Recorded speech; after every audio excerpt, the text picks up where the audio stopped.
How to make a great impression with your personal brand. Science shows you need to find the sweet spot between being good social and good intellectual. So social cognition research actually shows 2 dimensions you need to be good at.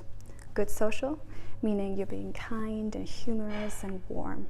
Bad social would be you're being cold and unhumorous and just not a nice person to deal with. The other dimension is to be good intellectual, meaning you're skillful and intelligent and competent.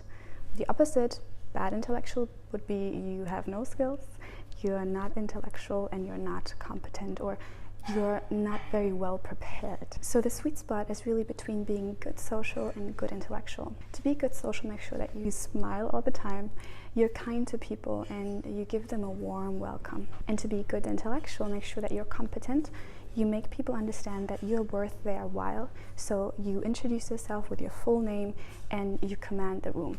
You're prepared all the time, you come on time. And that is how you make a great impression. So I would love to hear in the comments, what do you think you're better at?